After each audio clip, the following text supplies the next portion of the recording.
and this is the Nonprofit Corner Podcast with your host, Dr. Victoria Boyd. Brought to you by GiveSuite. Simplify giving, amplify impact.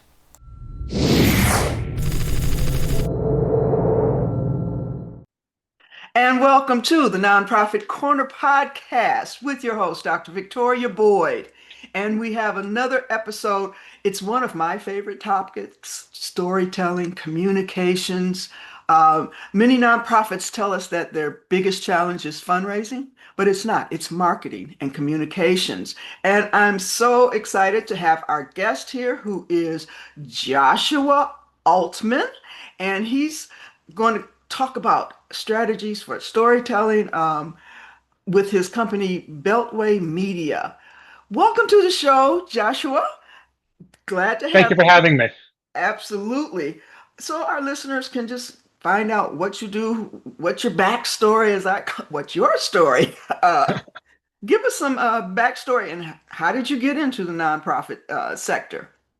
So what we are at Beltway Media is we are fractional chief communications officers, and we work with nonprofits on two big things: shaping perception and building and maintaining trust. And we do that with narratives and through storytelling. I got into this sort of by accident. I didn't sit down one day and say, I'm going to start this business. I started my career as a journalist. I went to journalism school. I thought I would be a journalist for my career. I left the newsroom thinking I would be a freelance journalist, started working with some organizations, businesses, nonprofits who were looking for some tech stuff because I started as a multimedia producer doing video and web production. And they were looking for that tech combined with the content and the narrative and the story and bringing all of it together. So sitting there, I was working on these projects and saw that need that people had to really Absolutely. bring all of this together. And that was started with those, side projects while I was trying to be a Absolutely. freelance I reporter, totally turned into what I'm Yeah, I doing now. totally get the tech stuff. In fact, our April summit is AI and technology. That's a lot of that's the theme for the April one. So, hey, you might want to be a speaker to share more Yeah. information with our listeners.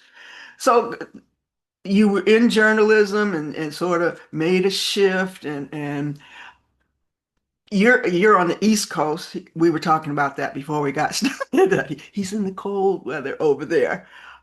So what are some of the experiences that you've had with the nonprofits that you've worked with?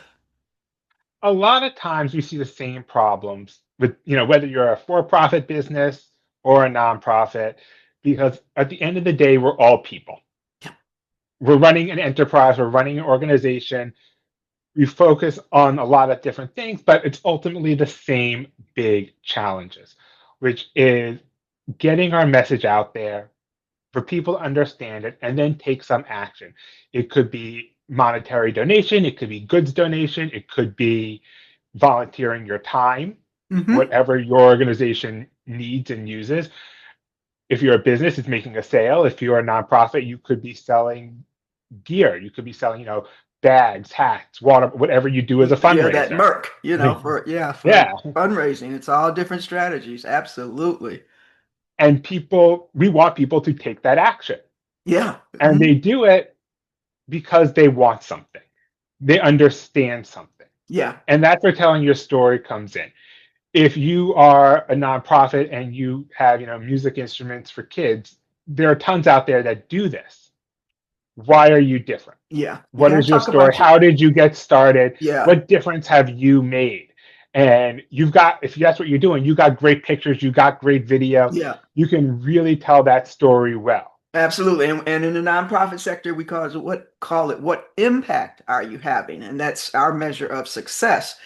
What change are you making in the world? I do a lot of that in terms of attracting donors because I look at it as several different phases. You need to first attract them, and that's with your story that you're going to attract those that emotionally moves the Yeah. constituents or your audience that you're trying to attract. And then it's about retention. What is the story and what is the communications that you're using on a regular basis through constant emails, or if you're on social media, all of those things, that's where you have to use communication skills to attract, retain, and move them, what I call through the pyramid, so they end up being advocates and loyal followers that will, on their own, just talk about your impact.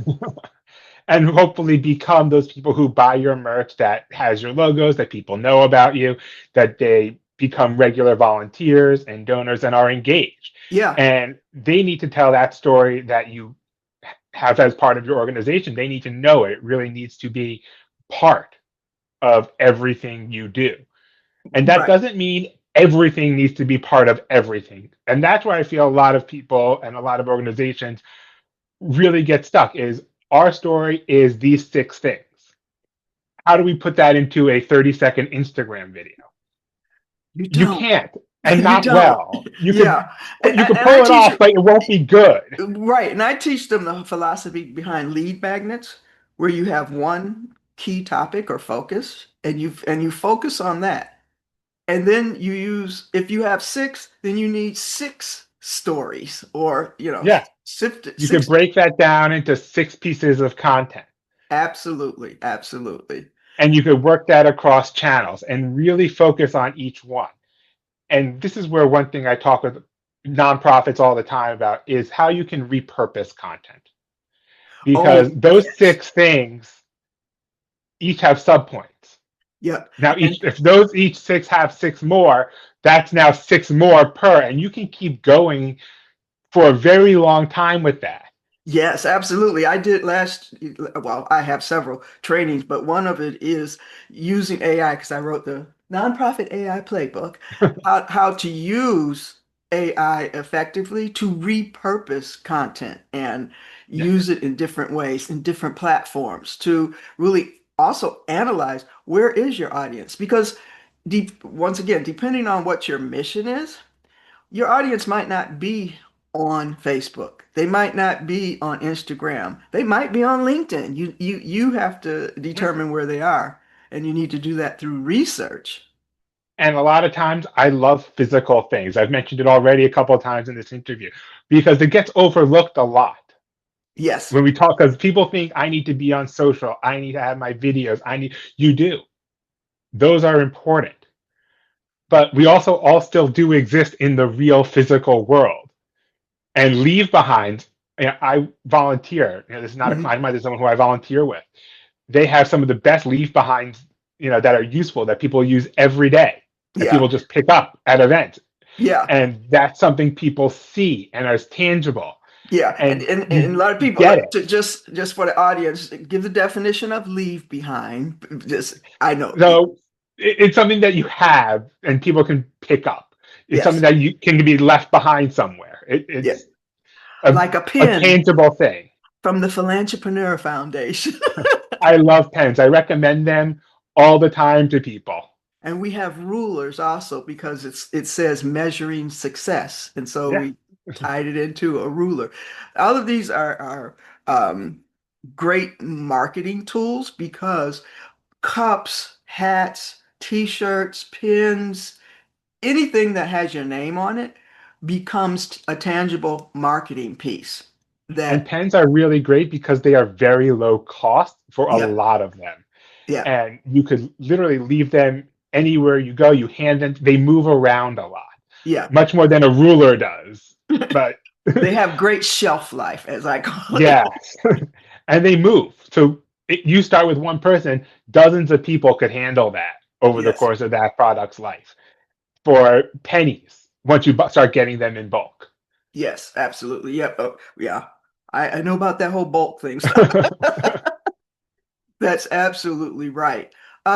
So anything else about, before you said you were in journalism and working for different things. How has some of those skills, it's still telling a story, but how did that transcend into the nonprofit sector, your career vocation? You really understand narrative and stories, and that the different structures Yeah. are going to work for different people, organizations, businesses, groups, nonprofits. What works for one nonprofit in terms of structure, not content, the Yeah. structure, how they tell it, isn't necessarily going to translate to another one.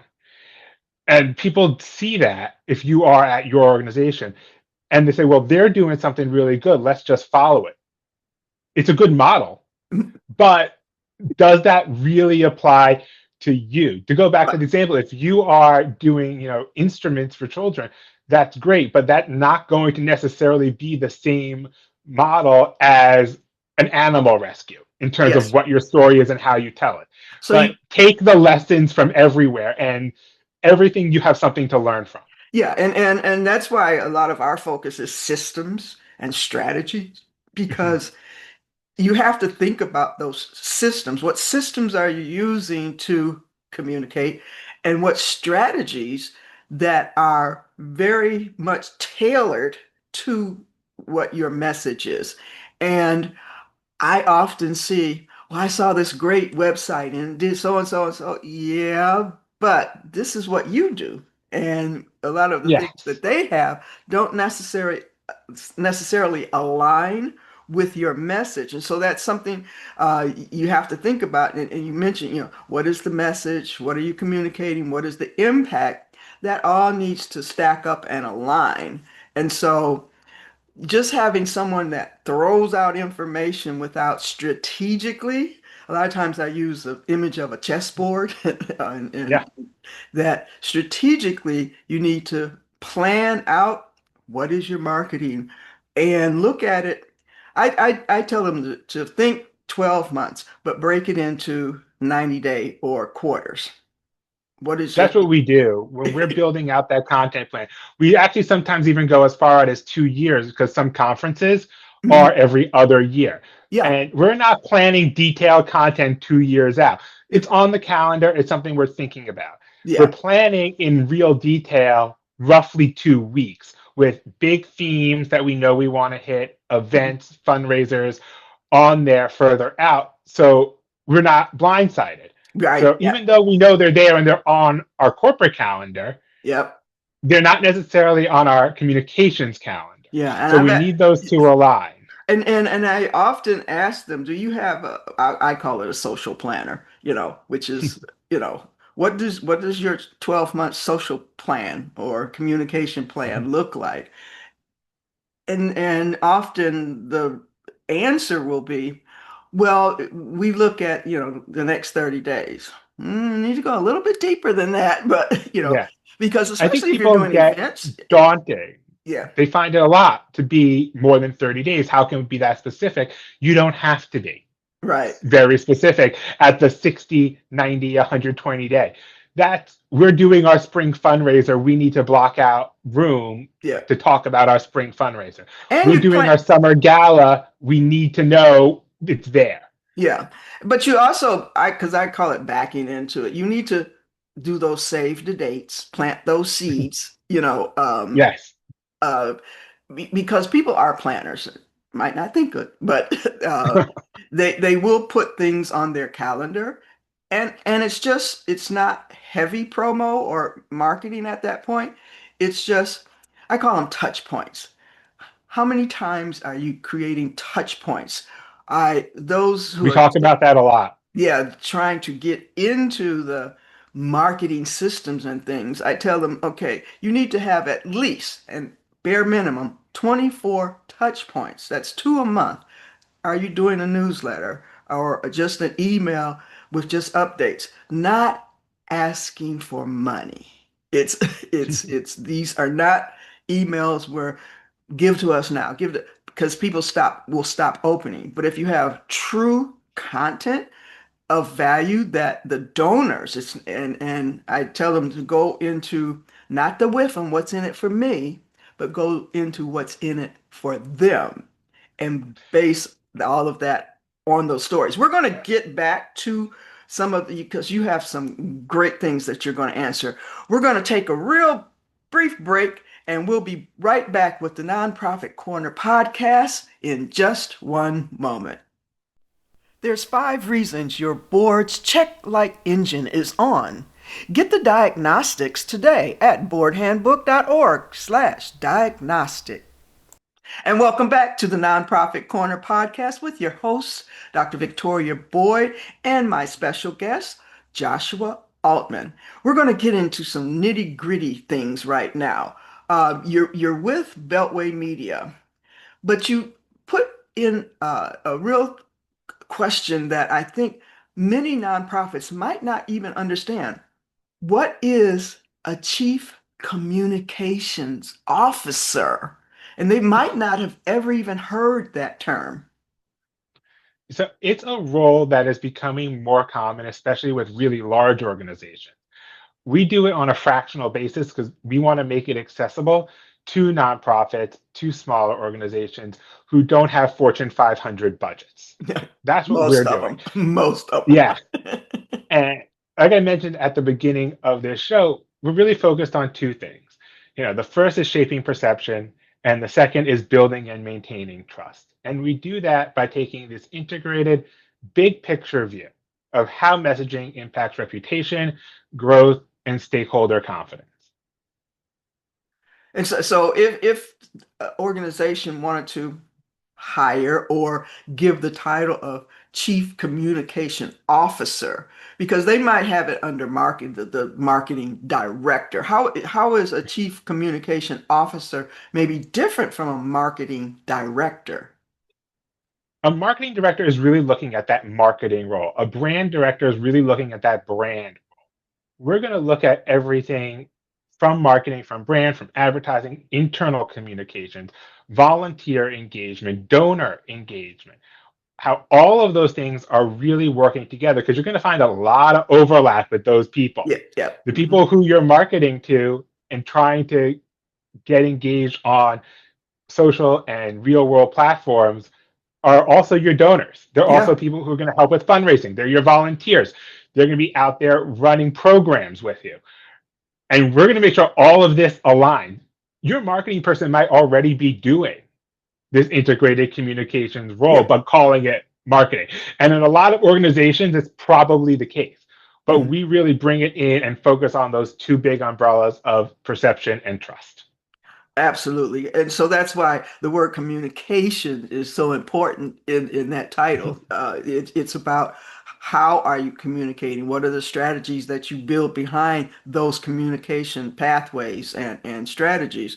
Um, that is a concept that sometimes gets lost. And I'm glad, we're bringing it to the forefront that communication, marketing is more than just marketing. Marketing is, like you said, that umbrella, but communications is a critical aspect of reaching all of your stakeholders, from your clients to your donors to your community to your board, even to your staff. The lines of communications have to be clear and also strategic.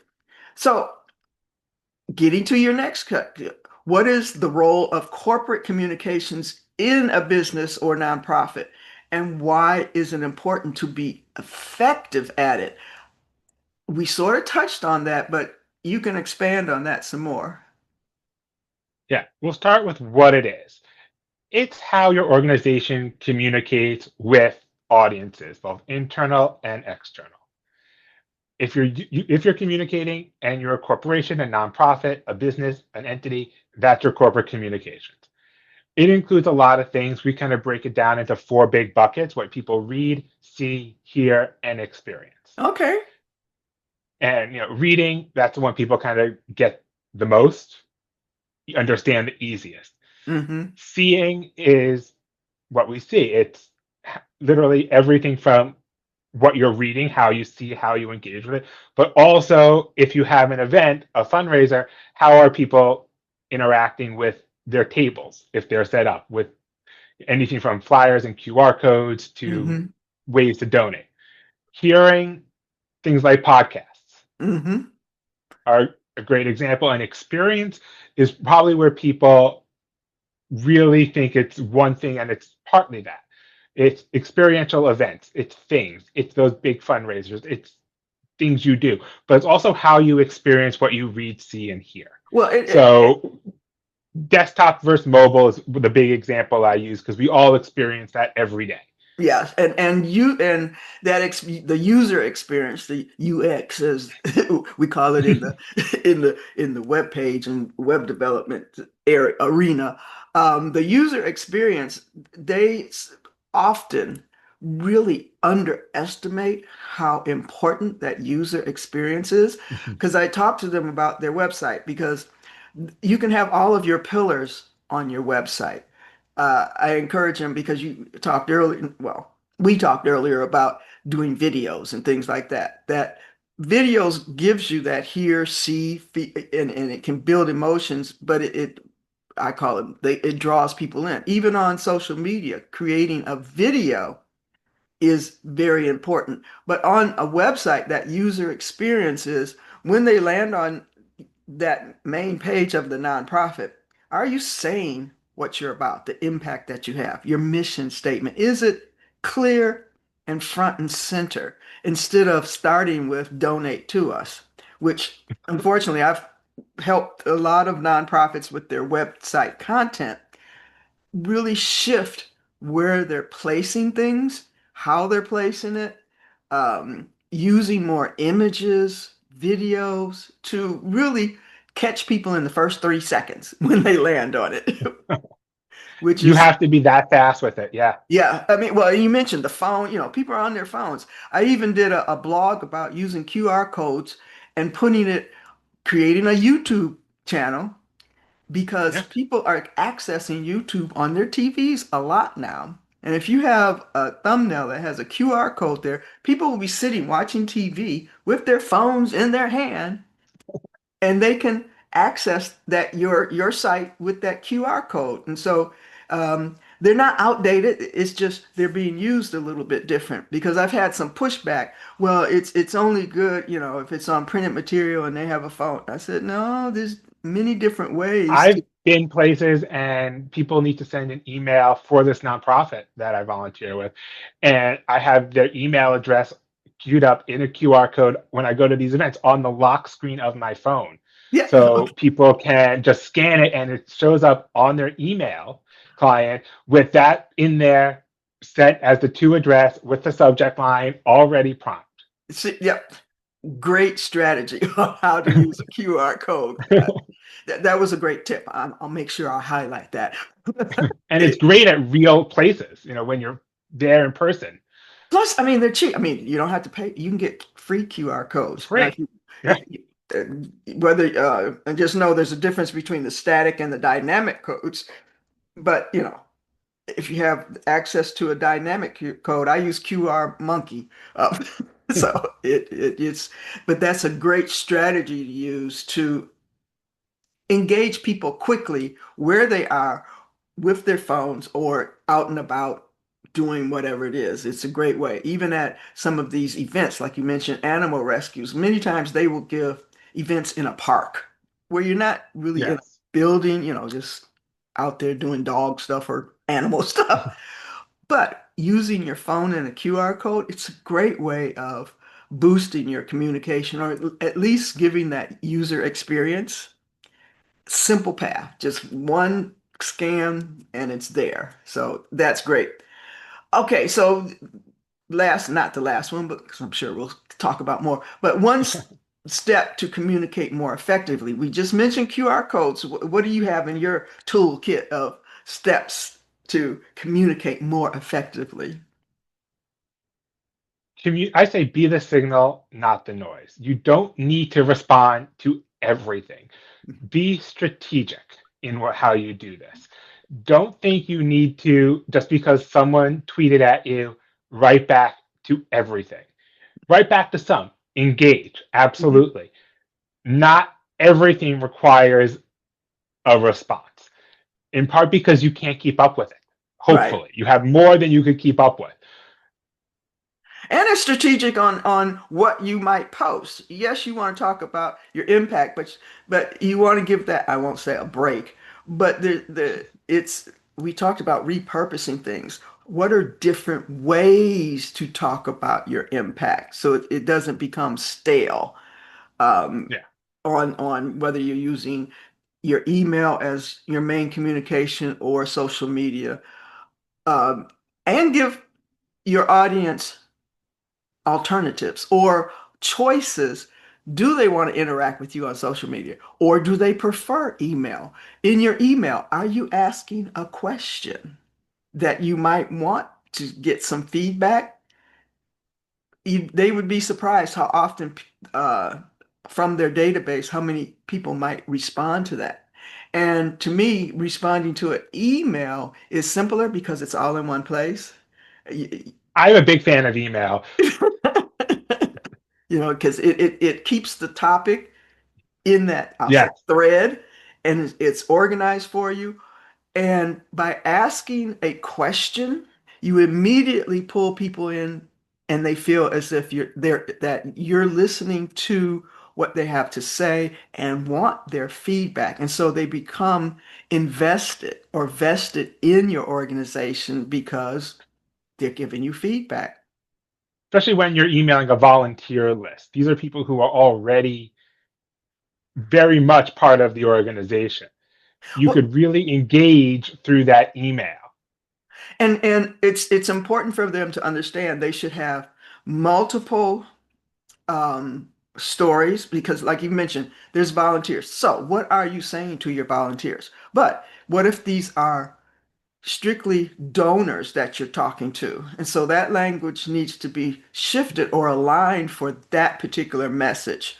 What if you're, once again, just trying to attract a general audience? I call that throwing out that big net and just seeing what brings in. So that should be a different method or message that you're putting out there. One message won't work for all of those different audience types. No, it doesn't. And it's also important to remember they will overlap. Your Yeah, volunteers can be your donors. You could have staff who used to be your volunteers. You could have all these different audiences, but don't think of them as siloed. They right. will definitely overlap with each other. And you need to keep that in mind. So, yes, you're having different messages, but they can't be too different because these are the same people. Yeah, many of them, yes. So it's still down to what are the strategies that you're using, even with this overlap and what you're Mhm. doing. And you might, say, have an email that is, thank you to our volunteers that immediately focuses on them. Even if they're also donors, it's a different type. To me, it's a different type of It is. message. So it's just thinking about a generic email that you just write here's what we've done in the last 30 days isn't always the best strategy to build out communications. You have to think No. about it a little bit more. Yep. Specific thank yous. Thank you to the people who helped at our events this month. Right. Yeah, very specific. You have pictures of it. You can really show the impact that that had. Images are so important even in emails. Yes. Also, I don't make emails go on for pages and pages. I like to put a little blurb and have a read more, which then drives the reader to your website Yes. and have it on a page or in a blog or article or and have a, a page that might say resources or more whatever. But that doesn't overwhelm them trying to look at this long email. But No, they could have just the taste in the email and then you can direct them. It's also great to direct to wherever you want. If it mhm, could be to a merch store, it could mhm. be to fundraisers, it could be to any, depending on what you need Yep, at that point in your campaign. absolutely. So I noticed that you have a free tool that you want to offer to the listeners. Tell us more about We have your. a few of them on our Oh, website, okay. and we're always adding more. We have a couple very specific. There is one for I think it's specific for startups, but it works for every organization. Communications checklist. Okay. Whoa. Go through it, see where you stand. It will be great for nonprofits. Use it. It will basically tell you if you are taking some good initial steps. We have some free quick guides up there. Ooh, Those are great as well. And they just kind of walk you through here are one, two, three things that you need to do to get started in this area, in your story, in putting together a message. absolutely. So I'm going to make sure that they get that link, beltway.media/r-free-tools. That is going to be in the description for this podcast. But if people want to reach out to you, or how can they reach you, or what is the best strategy? Are you on LinkedIn and different places? How do you? I am on LinkedIn. You could find me on LinkedIn. It's linkedin.com/in/Joshua I Altman. Like I mentioned before, I'm a big fan of email. Email is the best way to reach me.jaltman@beltway.media, no.com. Okay, any last words or tips before we say goodbye? Don't rely all on AI. Use people. Double check the work with people. Make sure it resonates. Absolutely, yes. In fact, a lot of the instructions I get using AI, it's just your outline. You still have to check it, align 100%. it, reword it, and make sure it's doing the job it needs to do. It's great for building out just concepts and things, but it should not be the final work that you're putting out there. It has to be uh, curated by a human. Okay. Thank you so much, Josh, for coming on the Nonprofit Corner podcast. I definitely want to stay in touch because what you're doing is so important in the nonprofit sector. This has been another episode of the Nonprofit Corner podcast with your host, Dr. Victoria Boyd, and we will see you in the next episode.